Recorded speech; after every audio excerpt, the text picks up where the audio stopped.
আল্লাহ পাক এই মশাকে সিলেকশন দিয়েছেন। মশা দুর্বল কিছু না, কিন্তু মশা খুব মজবুত জিনিস। মশার কামড়ে এখন মানুষ মরে, মরে না? কি মশা? Dengue, Aedes. আল্লাহ রাব্বুল আলামিন সূরাতুল বাকারার ভিতরে আল্লাহ রাব্বুল আলামিন মশার ব্যাপারে কথা বলেছেন, ইন্নাল্লাহা লা ইস্তাহি আন ইয়াদরিবা মাসালান মা বাউদাতান ফামা ফাওকাহা। মশার উদাহরণ আল্লাহ রাব্বুল আলামিন দিয়েছেন। মশা থেকে অনেক শিক্ষা আছে, মিসাল তিনি দিয়েছেন। আমার বন্ধুগণ, এই মশাটা মানুষকে যে কামড়ায়, পুরুষ মশা কামড়ায় না, মহিলা মশা কামড়ায়। মহিলা মশা কামড়ায়, স্ত্রী মশা কামড়ায়। প্রজনন বৃদ্ধির জন্য রক্তের প্রয়োজন হয়। মহিলা মশাগুলো মানুষের দেহে পড়ে, চামড়ায় পড়ে, রক্তগুলোকে সে তার হুল ফুটায় নিয়ে নেয়। আমার বন্ধুগণ, কিন্তু কিছু কিছু মশা আছে বেহুশ মার্কা মশা, কিছু মশা আছে মোটামুটি স্মার্ট মশা। যখন কারো চামড়ায় বসে, চামড়ায় বসার সঙ্গে সঙ্গে সে আগে দেখে সলিমুদ্দি কি করে, সলিমুদ্দির গতিবিধি আগে লক্ষ্য করে। এরপর চামড়ায় বসে যেখানে সে হুল ফুটাবে তার চতুর্পাশে অ্যানেস্থেসিয়া করে। কি করে? অ্যানেস্থেসিয়া, অবশ করে ফেলে। অবশ করে নিয়ে এরপর ধীরে ধীরে ধীরে ধীরে হুলটা ফুটায়া পরিমাণ মতো রক্তটা নিয়ে সে চলে যায়। সলিমুদ্দি টেরই পায় না। এটা হচ্ছে মানে সফল অপারেশন। কি অপারেশন? সফল, ওর কোনো সমস্যা নাই। আর কিছু মশা আছে বেহুশ, যখন খাওয়া শুরু করে কোনো হুঁশ থাকে না। খেতে খেতে ওর পাখার যে ওজন, ওর দেহের যে ওজন, তার চেয়ে বেশি ওজন হয়ে যায়। নড়তে পারে না, উঠতে পারে না, সেখানেই চিত হয়ে পড়ে মরে। এই 16 বছর যারা ক্ষমতার মসনদে ছিল, এরা হলো বেহুশ ডাকাত। ঠিক কিনা বলেন? এমন ডাকাতি করছে, এমন খাওয়া খাইছে, হজম হয় নাই, এক দৌড়ে মামুরে দিল্লি গিয়ে পড়ছে। উদাহরণ ঠিক আছে কিনা বলেন? ঠিক আছে কিনা? আল্লাহ পাক কত আগে বলে দিয়েছেন। এই মশা যখন রাতের আধারে আপনি যখন ঘুমাতে যাবেন, গোটা ঘর চেক আপ করে দেখলেন কোথাও কোনো মশা নাই, কিন্তু আপনি লাইট বন্ধ করে শুধু ঘুমাতে গিয়েছেন, বালিশে মাথা রেখেছেন, 10 মিনিট যায় নাই, বেশ কয়েকটা মশা দেখলেন, একটা মশা ঘরের মধ্যে নাই, আপনার কানে, আপনার নাকে এসে সারে গামা পাধানিসা কি আছে কিনা বলে? এই মশাটা আপনি এই জায়গায় অন্ধকারে আপনাকে চিনল কেমনে? আপনি এখানে মানুষ নামক অস্তিত্ব সে কেমন করে খুঁজে পেল? বিজ্ঞান বলছে, প্রাণীবিদ্যা বলছে, প্রত্যেকটা মশার ভিতরে আল্লাহ রাব্বুল আলামিন এমন একটা সেন্স দিয়েছেন, এমন সেন্সর দিয়েছেন, 75 ফুট দূর থেকে একটা মশা টের পায় এখানে কোন সলিমুদ্দি শুয়ে আছে। জোরে বলি সুবহানাল্লাহ। এই মশার কথা আল্লাহ পাক কত আগে বললেন, আর এখন বিজ্ঞান এটাকে গবেষণা করে বের করেছে। আমার বন্ধুগণ,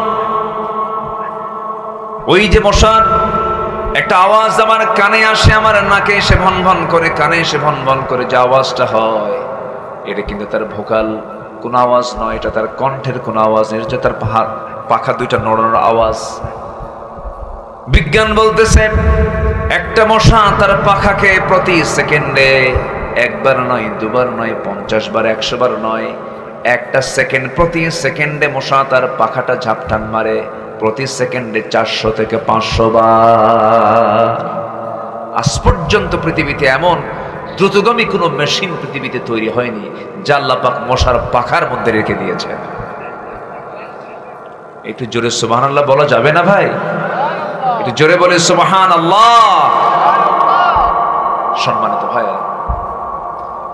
সর্বশেষ এই মশাকে আল্লাহ পাক মিসাল দিয়েছেন ইব্রাহিম আলাইহিস সালাতু ওয়াস সালামকে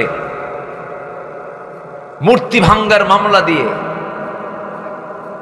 রাষ্ট্রদ্রোহিতার মামলা দিয়ে যখন জাতীয়ভাবে চূড়ান্ত করা হলো ইব্রাহিম আলাইহিস সালামকে আগুনে নিক্ষেপ করতে হবে। এটার চূড়ান্ত যে ফয়সালা করেছিল নমরুদ, সেই নমরুদকে শেষমেশ বিদায় করেছেন কার কামড় খাওয়ায়া? এই অটিস্টিক মশার কামড় খাওয়ায়া বিদায় করেছেন। অতএব অহংকার করার কিছুই নেই। কত বড় নেতা হয়েছেন, কত বড় পাওয়ারফুল আপনি একজন রাষ্ট্রপতি হয়েছেন, আমার আল্লাহ যদি ধরেন পার পাওয়ার কোনো রাস্তা পাওয়ার সুযোগ নাই। সব ক্ষমতার উৎসকে আসতে বলবেন না কে? আরো জোরে বলুন তিনি কে? সে আল্লাহর কাছে আমাকে আপনাকে যেতে হবে, সে আল্লাহর হুকুমগুলো মানতে হবে। আমরা কি বিপথে থাকতে চাই না পথে থাকতে চাই? বেলাইন না লাইন? এদিকে কিন্তু বেলাইন শব্দটা আছে, আছে না? তুমি তো বেলাইন চলছো, হ্যাঁ বলেন, এরকম বলেন। হ্যাঁ, আপনাদের ভাষাগুলো খুব মিষ্টি ভাষা, খুব ভালো লাগে, আলহামদুলিল্লাহ। ভাষাগুলো অনেক মিষ্টি, অনেক সুন্দর ভাষা আপনারা কথা বলেন। মুর্শিদাবাদ, নদিয়া, এর সঙ্গে লাগোয়া যে অঞ্চলগুলো, এই বেল্ট অনেক সুন্দর ভাষায় কথা বলে। সাতক্ষীরা থেকে যশোর, যশোর থেকে কুষ্টিয়া, মেহেরপুর, চুয়াডাঙ্গা, এই অঞ্চলের ভাষা, বাংলা ভাষা পৃথিবীর মধ্যে সেরা ভাষা। কেউ তো আলহামদুলিল্লাহ বললেন না? একটু জোরে বলুন না ভাই আলহামদুলিল্লাহ। আপনাদের ভাষার মধ্যে কিছু আবার গহনা আছে, যেরকম মেয়েদের কি পড়লে বেশি মানায়? গহনা পড়লে মানায়। তো ভাষার মধ্যে কিছু গহনা আছে। আপনাদের ভাষার গহনা যেরকম একটা গহনা আছে, ভাত খেয়ে যাবেন বলো, কি এখানে অতিরিক্ত কি আছে বলেন? ভাত খেয়ে যাবেন বলো, হুজুর দোয়া করবেন বলো, কি আছে কিনা বলেন? আচ্ছা, এই বলো এটা হচ্ছে ভাষার গহনা। রাজশাহীতে আবার এটা বলো থাকে না। কোথায় যাচ্ছ গো? ওখানে ভাষার গহনা হলো গো। কি বলেন? কি গো। গতকালকে আমার মাহফিল ছিল রংপুর অঞ্চলে, দিনাজপুর, ওইদিকে ওদের ভাষার গহনা হলো বাহে। কি বলেন তো? বাহে। ভাত খাইছো বাহে? বাহে শব্দ ওদের ভাষার গহনা। সাতক্ষীরাতে বলো, তারপরে রাজশাহীতে গো, রংপুরে বাহে।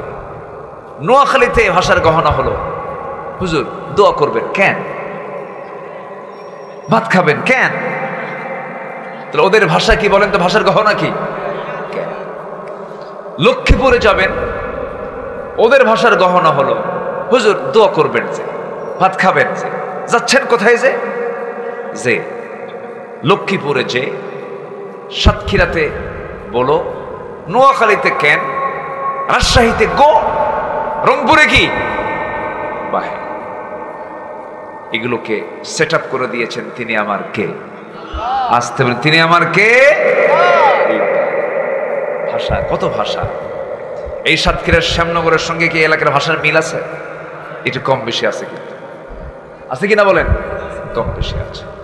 যশোরের দিকে যাবেন, ভাষা আরেক রকম পাবেন, একটু কম বেশি আছে। আল্লাহ পাক এগুলোকে দিয়েছেন, বিভিন্ন কারণে দিয়েছেন। কুষ্টিয়ার মানুষ সেখানে এসে মাস্তানি করবে, ওর ভাষাই ধরা খাবে যে ও কোন এলাকার মাল, ঠিক কিনা বলেন? ভাষাই ধরা খেয়ে যায়।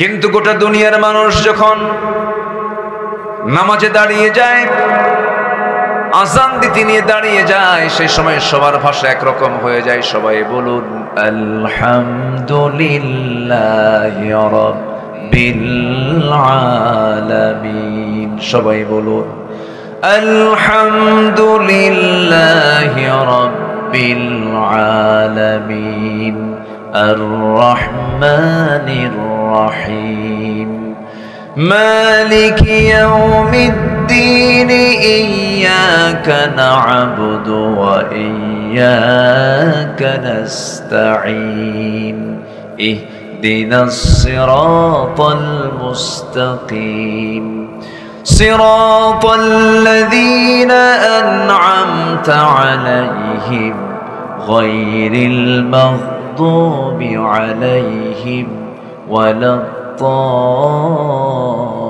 الضالين জোরে বলেন, আরো জোরে বলুন আমিন। মক্কার ইমাম কোন সূরা দিয়ে শুরু করে? বলেন বলেন বলেন। ঢাকার ইমাম কোন সূরা দিয়ে পড়ে? সাতক্ষীরা ইমাম কোন সূরা দিয়ে পড়ে? ভারতের ইমাম কোন সূরা দিয়ে পড়ে? সূরাতুল ফাতিহা পড়ে। গোটা পৃথিবীর মুয়াজ্জিন একই আযান দেয়। দেশের হাজি গেছে হজ করতে মক্কায়, কোথাও বাংলা পায় না, সব জায়গায় শুধু আরবি আরবি, কিছুই বোঝে না। 1.5 মাস মক্কা মদিনা ঘুরে দেশে ফিরছে। ফেরার পরে বন্ধু যখন জিজ্ঞাসা করেছে, বন্ধু হজ কেমন করলা বলো? বন্ধু এমন দেশে গেছিলাম, বাজারের সমস্যা, মার্কেটিং এর সমস্যা, কোথাও নিজের মন মতো করে কথা বলতে পারি না, সব জায়গায় শুধু আরবি চলে, শুধু 2টা জায়গায় বাংলা পাইছি। মুয়াজ্জিন যখন আজান দিল, ইমাম যখন সূরা ফাতিহা কইল। কি কথা কি বুঝতেছে না? তাহলে কি জাতীয় করে দিয়েছেন আল্লাহ পাক। গোটা পৃথিবীর মানুষ কোরআন দিয়ে, কি বলেন, গোটা পৃথিবীর মানুষ কোরআন দিয়ে 2 না 1? বলেন 2 না 1? মতনৈক্য না মতৈক্য? মতৈক্যে চলে আসছে। সবই তো ঠিক ছিল, শুধু একটু গর্জে ওঠা দরকার ছিল, একটু গর্জে ওঠা দরকার। 71-এ জেগেছিল আমার বাপদাদারা, দেশকে স্বাধীন করেছেন। 24-এ জেগেছিল আমার সন্তানেরা, ফ্যাসিস্টকে উৎখাত করেছে। আর একবার জাগতে হবে কোরআনকে তার রাষ্ট্রীয় পর্যায়ে পৌঁছে দেবার জন্য। আর একবার রক্ত ঝরাতে হবে বুকের তাজা প্রাণ। সবাইকে রাজি আছো মুসলমান? রাজি আছো কারা কারা? হাত উঁচু করে দেখাও মুসলমান। কেউ তো স্লোগান দেন না।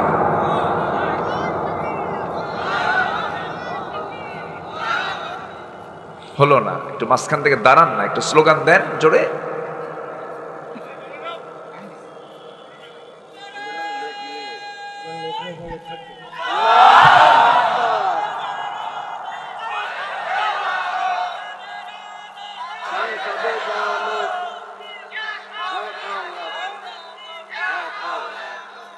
আল্লাহ কবুল করুন, জোরে বলি আমিন। আরো জোরে আমিন, আরো জোরে আমিন। সম্মানিত ভাইরা, আমরা কি লাইনে থাকতে চাই না বেলাইনে থাকতে চাই? জান্নাত কি বেলাইনে না লাইনে? লাইনের আরবি হলো সিরাত। লাইনের আরবি কি বলেন? সিরাতুল মুস্তাকিম। ইহদিনাস সিরাতাল মুস্তাকিম।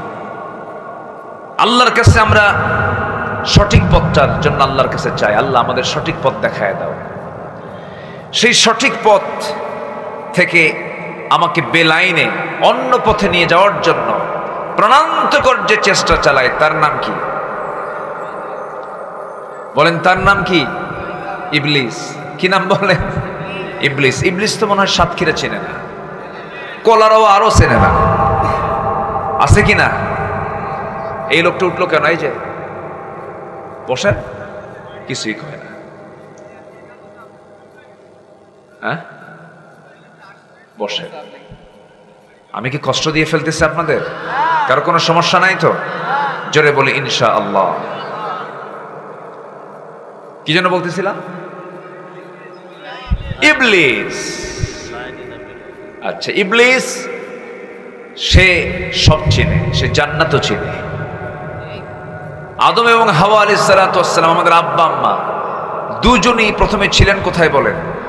জান্নাতে। জান্নাতে ভালোই ছিলেন। শয়তান যেতে পেঁচটা লাগায়, তাছাড়া আমরা তো জান্নাতি ছিলাম। শয়তান গিয়ে করলো কি? ফাওয়াসওয়াসা লাহুমা, দুজনকে ওয়াসওয়াসা দিয়ে ফেললো। ফাযাল্লাহুমা, দুজনকে পদস্খলন ঘটায়। হলো না থাকা। কুলনা হাবিতু মিনহা জামিআ। আদম, তোমার বউরে নিয়া, হাওয়াকে নিয়ে তুমি এখন দুনিয়া যাও। কেন? ফালা তাকরাবা হাযিহি শাজারা, কিন্তু চলে গেছো, উপায় তো নাই, নিষিদ্ধ এলাকায় তুমি চলে গেছো, চলে যাও। তো শয়তান যদি জান্নাতের মধ্যে ঢুকে আমার বাপ মা আদম এবং হাওয়াকে যদি টার্গেট করে যদি ধোকায় ফেলতে পারে, শয়তান তো মাহমুদপুর চেনে না, করলো চেনে না, নাকি চেনে? কি চেনে না? আছে, কিন্তু বসে আছে। ওর টার্গেট হলো কেমন করে লোকগুলোকে এখান থেকে বের করে নিয়ে যাওয়া যায়। আর ইমানদারের চিন্তা হলো কেমন করে এখান থেকে আমি হেদায়েত নিয়ে যেতে পারি। বলি আলহামদুলিল্লাহ। একটু থাকুন। পথভ্রষ্টতার কারণগুলো কি কি আমি আজকে একটা একটা করে বলবো। জোরে বলি ইনশাআল্লাহ। মানুষ আল্লাহর পথ থেকে কেমনে ভ্রষ্ট হয়ে যায়, সে কেমনে বেলাইনে চলে যায়, কোন কোন অপকর্মগুলো করলে পরে কোরআন সুন্দর করে বলে দিচ্ছে। 10টা পয়েন্টে 10টা কারণ আমি তুলে ধরবো, একটাও কিন্তু বলিনি, কেবল আলোচনা শুরু, নুরু আলোচনা। ঠিক আছে না? জি। আল্লাহ রাব্বুল আলামিন বলেন, যেখান থেকে আমি তেলাওয়াত দিয়ে শুরু করেছি, কোরআনটা আমি খুললাম, প্রথমে পেয়ে গেলাম আল্লাহর পরিচয়। সূরা ফাতিহা পড়লাম, এটা দোয়া। সূরা ফাতিহা পড়ার পরে মুত্তাকির পরিচয় পাওয়া যায়, হুদাল্লিল মুত্তাকিন আল্লাযীনা, মুত্তাকিদের পরিচয়। এরপরে মুত্তাকির পরিচয় শেষ হলে মুনাফিকদের পরিচয় আল্লাহ রাব্বুল আলামিন শুরু করেছেন। আমার বন্ধুগণ, মুত্তাকি হওয়ার জন্য মুনাফিকি ছেড়ে দিতে হবে, মুত্তাকি হওয়ার জন্য ফুসুকি ছেড়ে দিতে হবে, মুত্তাকি হওয়ার জন্য মুনাফিকি ছেড়ে দিতে হবে, মুত্তাকি হওয়ার জন্য কুফরি ছেড়ে দিতে হবে, মুত্তাকি হওয়ার জন্য ফুসুকি ছেড়ে দিতে হবে, মুত্তাকি হওয়ার জন্য মুজরিম পাপ কাজ ছেড়ে দিতে হবে। মহান রব্বুল আলামিন সুন্দর করে বলছেন, ইন তাজতানিবু কাবাইরা মা তুনহাউনা আনহু নুকাফির আনকুম সাইয়্যাতিকুম ওয়া নুদখিলকুম মুদখালান কারীমা। জোরে বলুন আল্লাহু আকবার। বান্দা, তুমি যদি বড় বড় কবিরা গুনাহগুলো ছেড়ে দাও, ছোট ছোট গুনার দিকে আমি আল্লাহ তাকাবই না। আমি আল্লাহ তোমার तमाम জিন্দেগীর সমস্ত গুনাহগুলোকে মাফ করে সম্মানজনক জান্নাত আমি তোমাকে বুঝাইয়া দেব তোমার হাতে। জোরে কোন সুবহানাল্লাহ। শর্ত হলো বড় বড় কবিরা গুনাহগুলো ছাড়তে হবে। কবিরা গুনার মধ্যে 1 নম্বর কবিরা গুনাহ হলো কুফরি করা। কি করা? কুফরি করা। আল্লাহ রাব্বুল আলামিন সূরা বাকারার 6 নম্বর আয়াত। কয় নাম্বার? আমি যে একটু আয়াত বলতেছি, রাগ করতেছেন নাকি আপনারা? আয়াত যত বেশি বরকত তত বেশি, আয়াত নাই বরকত নাই। আল্লাহ রাব্বুল আলামিন বলেন, ইন্নাল্লাযীনা কাফারু সাওয়াউন আলাইহিম আআনযারতাহুম আম লাম তুনযিরহুম লা ইউমিনুন। যারা কুফরি করে আপনি তাদেরকে সতর্ক করেন আর নাই করেন, কোনো কাজ হবে না, দুটো একই কথা। তারা কখনো ঈমান আনবে না। আমাদের সমাজে কিছু লোক আছে, হাজারবার বুঝান কোনো কাম হবে না। আল্লাহর দল করো, আল্লাহর দল করো। কিছু লোক আছে নামাজ পড়বো, রোজা রাখবো, আবার আল্লাহর দল করা লাগবে কি? ভুল হবে আল্লাহর কাছে মাফ চেয়ে নেব। নামাজ পড়বে আল্লাহর নিয়মে, রোজা রাখবে আল্লাহর নিয়মে, দল করবে শয়তানের নিয়মে। আছে না নাই? আচ্ছা, দল হবে কার নিয়মে? দল করতে হবে কার দল? আসতে বলবেন না, কার দল? এদেশে বহু দল আছে, এর মধ্যে সর্ববৃহৎ 4টা দল। নাম বলার দরকার নাই, বুঝে নেবেন তো, সবাই তো জানেন। এদেশে অনেকগুলো দলের ভিতরে বৃহত্তম 4টা দল আছে, জনসমর্থন যাদের মোটামুটি আছে। 4টা বৃহৎ দল। এই 4টা বৃহৎ দলের মধ্যে আবার কিছু ইসলামী দল আছে, আবার কিছু আছে অন ইসলামী দল। আছে না নাই বলেন তো? আছে। যে দলটা স্বীকার করে ফেলে যে আমরা ইসলামী দল না, নন ইসলামিক পার্টি, অন ইসলামী দল। আর কিছু দল তারা বলে না, আমরা ইসলামী দল, আমরা ইসলামকে প্রতিষ্ঠা করতে চাই। আছে না নাই বলেন? আচ্ছা, তো আমি মুসলমান হিসাবে আমার কি ইসলামী দল করা দরকার না অন ইসলামী দল করা দরকার? বলেন বলেন বলেন। আগে প্রথম প্রশ্ন করি, দলটা করা কি? অনেকে চুপচাপ আছে, কিচ্ছু বলতেছে না। হুজুর বলে কোন বেকা দিয়ে পড়বো? দল তো করি না। দল যে করেন না এটাও বিপদ, দল না করলেও বিপদ। কিন্তু যে বলে আমি নিরপেক্ষ, আমার কোনো দল নাই, ওটা সবচাইতে বড় শয়তান। ওটা যে বলে আমি নিরপেক্ষ, আমার কোনো দল নাই, ওর দল হলো শয়তান। আমার কথা কি বুঝতেছেন ভাইরা? স্বামী স্ত্রী দুটা, একটা স্বামী একটা স্ত্রী, একটা পুরুষ আর একটা কি মহিলা। পুরুষ মহিলা এক জায়গায় হলি তো সন্তান হওয়ার সম্ভব নাকি? কি মহিলা মহিলা এক হয়ে কি হবে? হবে না। আবার পুরুষ পুরুষ এক হয়ে কি বংশ বিস্তার হবে? হবে না। সক্রিয় হওয়ার জন্য নারী পুরুষকে এক জায়গায় হতে হবে। সম্মানিত বন্ধুগণ, যে বলে আমি কোনো পক্ষই না, ও তো কিছুই না, ওর দিকে কিছুই হবে না, ও হলো হিজড়া।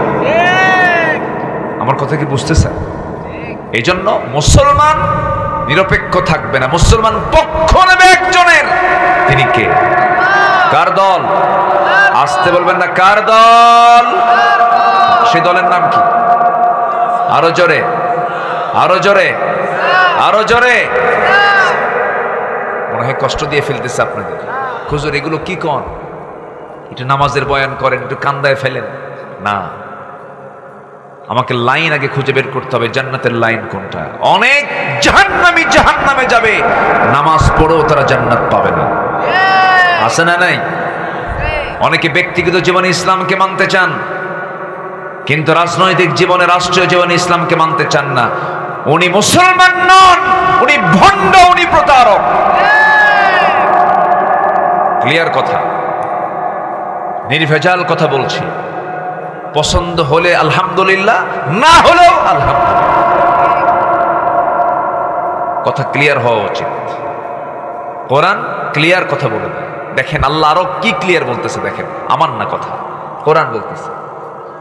কোরআন সুন্দর করে বলে দিচ্ছে, وَمَن يَبْتَغِ غَيْرَ الْإِسْلَامِ دِينًا فَلَن يُقْبَلَ مِنْهُ وَهُوَ فِي الْآخِرَةِ مِنَ الْخَاسِرِينَ। দল হিসাবে, পার্টি হিসাবে, জীবন বিধান হিসেবে যারা ইসলামকে ছেড়ে দিয়ে অন্য কোনো দলকে গ্রহণ করবে, নন ইসলামিক পার্টি করবে, অন ইসলামী দল যারা করবে, ইসলামী দল বাদ দিয়া, আল্লাহ বলছেন ওর নামাজ, ওর রোজা, ওর হজ, ওর যাকাত, ওর দান সদকা, মসজিদ মাদ্রাসা নির্মাণ করা, মাহফিল করা, কোনো কিছু কবুল হবে না যদি সেই ইসলামী দল না করে। এই জন্য দল করতে হবে কার? আসতে বলবেন না, কার? ইসলামটা এসেছে কার পক্ষ থেকে? আদমের দলের নাম কি ছিল? জোরে জোরে জোরে জোরে আমাদের বাপকে বলেন। আদম বলেন আমাদের বাপকে। আদম, তার দলের নাম কি ছিল? আমার নবীর নাম কি বলুন? মুহাম্মদ সাল্লাল্লাহু, তার দলের নাম কি ছিল? ইসলাম। জাতির পিতাকে আরো জোরে, এটা তো 16 বছর আটকে রাখছিল, এটা 16 বছর আটকে রাখছিল।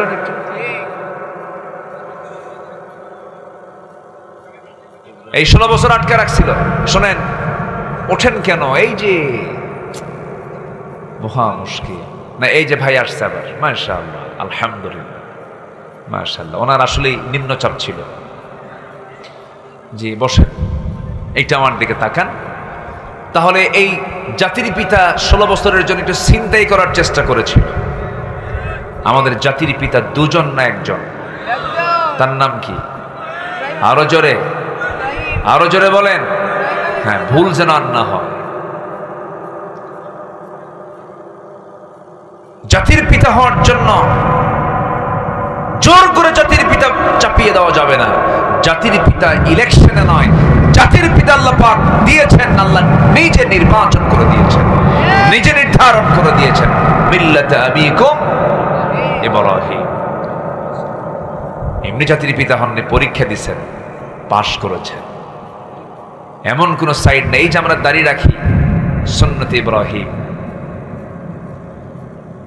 কিছু কিছু সুন্নাহ আছে যেটা সাইয়েদনা ইব্রাহিম আলাইহিস সালাম থেকে আসছে। খাতনা করি, খাতনা, এটাকে এলাকে কি বলে দেখছেন? এটা খাতনা মানে ওটা করলে মুসলমান হয়ে গেছে নাকি? মুসলমানি নাকি? কি নাম কয়? মুসলমানি বলে। কিন্তু না, এই মুসলমান ছাড়াও খাতনা করার বহু গ্রুপ আছে গোটা দুনিয়াতে, আছে না নাই? আছে। এটা অতিরিক্ত অংশ, এটাকে কেটে ফেলে দেয়, এরকম বহু আছে, কিন্তু তারা মুসলমান না। ওটা কাটলেই, খাতনা করলে যে মুসলমান হয়ে গেল তা কিন্তু না। মুসলমান হওয়ার জন্য খাতনা শর্ত না, ঈমান শর্ত। কি শর্ত বলেন? ঈমান শর্ত। ইব্রাহিম আলাইহিস সালামের বয়স যখন 80 বছর হলো, কত বছর হলো? 80 বছর। 80 বছরে কি ইয়াং না বুড়া মানুষ? বুড়া মানুষ। ওই সময় তার একটা কাজ বাদ ছিল, বলা হলো ইব্রাহিম তোমার এই খাতনা করা বাদ আছে, তোমাকে খাতনা করতে হবে, তাই না? কত বছর বলেন? কত বছর বলেন? 80 বছর। আমার বন্ধুগণ, আল্লাহ পাক তাকে জাতির পিতা হিসেবে সিলেকশন দিয়েছেন, এই জন্য তাকে দিয়ে অনেক কিছু কাজ করিয়ে নিয়েছেন। যখন 80 বছর পূর্ণ হলো, তাকে বলা হলো ইব্রাহিম তোমাকে খাতনা করতে হবে। তিনি বলছেন আমি কেমন করে খাতনা করব? কে আমার খাতনা করে দেবে? আল্লাহ বলছেন এই বুড়ো বয়সে তোমার লুঙ্গি খুলবে কে? তোমার সতর কে দেখবে? অতএব তোমার খাতনা তোমাকে করতে হবে। বলুন তো ভাই, এই কাজটাকে সহজ না কঠিন? ছোট যখন ছিলাম, যখন শুনছি যে আসতেছে যে কাটে, ওটার নাম কি? হাজাম।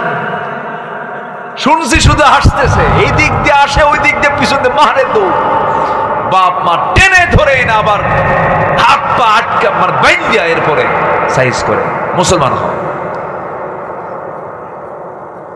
এই যে খাতনার পদ্ধতি, এটা চালু করেছেন কোন নবী দিয়ে? বলেন বলেন কোন নবী দিয়ে?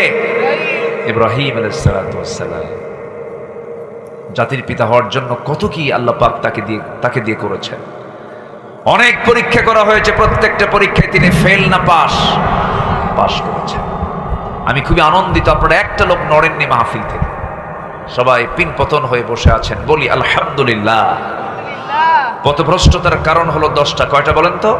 1 নাম্বার বলেছে কুফরি করা। কি করা বলেন? কুফরি করা। আরো আছে কয়টা? 9টা। আমরা সুন্দর করে শুনবো, বসে বসে শুনবো। মা বোন মাহফিল আসছেন, আল্লাহ তুমি মা বোনদের অংশগ্রহণকে কবুল করো, বেশি করে মার্কেটিং করার তৌফিক দাও।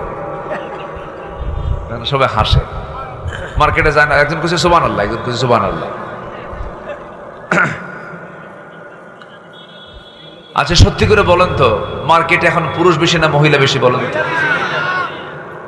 মেয়েরা সব মার্কেটে ঢুকছে আর পুরুষরা সব হাতে চুড়ি দিয়ে বসে আছে। যাও, গো টু মার্কেট। হ্যাঁ হ্যাঁ, না গেলে পছন্দ হয় না। স্বামীকে এক ধমক দিয়ে কাজ করে থুয়ে দেবে। তুমি কি মার্কেট বুঝো কিছু? তুমি তো সংসারে আগুন ধরায় দিছো, মার্কেট বুঝো তুমি? এক ধমকে বাড়িতে কাজ করে রেখে বলে বাচ্চা তুমিই দেখো, বাচ্চার বয়স 1.5 বছর, তুমি দুধ খাও। ফিডার একখানা হাতের মধ্যে দিয়া, বাচ্চারা চুল ছেড়ে দিয়া, মাথায় কাপড় নাই, ওড়না নাই, 3 পিস পরে, হাই হিল লাগাইয়া, পাশে একখান ভ্যানিটি একখান ব্যাগ নিয়া, ঠোঁটে লাল লিপস্টিক লাগায়া, কপালে একখান টিপ লাগায়া, আশকারা মাস্কারা, যুবকের তো কাম সারা, একটা ঝাঁঝালো সেন্ট লাগায়া চললো মার্কেট। কলারোয়ার মার্কেটে ঢুকে পড়লো। কাপড় কিনতে হবে, একদম শাড়ির দোকানের সামনে গিয়ে বসে ঠ্যাঙের উপরে ঠ্যাং তুলে দিয়ে দোকানদারকে লক্ষ্য করে বলে, ভাইয়া একটা শাড়ি দেখানো যাবে কি? দোকানদারও কম না, দোকানদার সঙ্গে সঙ্গে একখান শাড়ি বের করে নিজের দেহের সঙ্গে লটকায় দিয়ে বলে, আপা এই শাড়ি কিন্তু আপনাকে দারুণ মানাবে। ওটা আরেক বদমাইশ আছে না নাই? এই নোংরামি ইমানদার করতে পারে না, এই পর্দাহীনতা ইমানদার নারী করতে পারে না। আমার মা, আপনার কথারও পর্দা আছে, দেহ তো দূরেই থাকলো, আপনার কথার যে সৌন্দর্য, এটাও পর পুরুষকে দেখানো যাবে। আসতে বলুন, দেখানো যাবে। وقلنا قولا معروفا فيطمع الذين في قلبه مرض। যাদের অন্তরে রোগ আছে, কথা শুনলেও ওর মধ্যে ইশক জাগে, এটা ভাবতে হবে, ঠিক আছে না? যখন কোনো পুরুষ আপনাকে বলবে আপনার কথা তো খুব সুন্দর, তখন ভাবতে হবে আপনার কথার বিকৃতি আনতে হবে, আপনার কথার সৌন্দর্য রক্ষা করা যাবে না। যত সুন্দর করে কথা বলবে নারী, কার সাথে? পর পুরুষের সাথে। কার সাথে? স্বামীর সাথে। বিয়ে করছো? বিয়ে করেনি, তাহলে ও বুঝবে কি?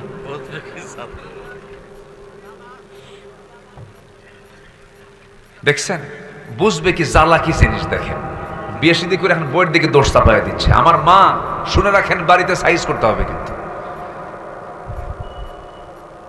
স্বামী স্ত্রীর যদি ইসলাম থাকে, স্বামী স্ত্রীর মধ্যে, আল্লাহর কসম করে বলি, যে স্বামী স্ত্রীর মধ্যে ইসলাম থাকবে, ওই স্বামী স্ত্রীর দাম্পত্যময় জীবন হবে জান্নাতের টুকরা।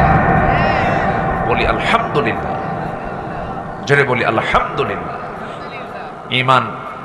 ইমান টিকে রাখবেন, ইসলাম রাখবেন, সব কাজে বরকত দিয়ে ভরপুর করে দিবেন তিনি আমার কে? আল্লাহ পাক। আমার বন্ধুগণ, পথভ্রষ্টতার দিকে যাওয়া যাবে না, কুফরির দিকে যাওয়া যাবে না। ইমানের সঙ্গে এটা সাংঘর্ষিক। কুফরিটা কি? কুফরি হলো যে আল্লাহর বিধানকে অবিশ্বাস করে, যে আল্লাহর আইন কানুনকে অমান্য করে, আল্লাহর বিধানকে মেনে নিতে পারে না, আখিরাতকে বিশ্বাস করতে পারে না, পর্দার নিয়মকে মানতে চায় না, দ্বীনের নিয়মকে মানতে চায় না। এই ধরনের লোকগুলোকে আপনি যতই সতর্ক করেন, হে রাসূল, আনযারতাহুম আম লাম তুনযিরহুম সাওয়াউন আলাইহিম, তাদের কাছে সমান কোনো কাজ হবে না, তারা কখনো ঈমান আনবে না। কারণ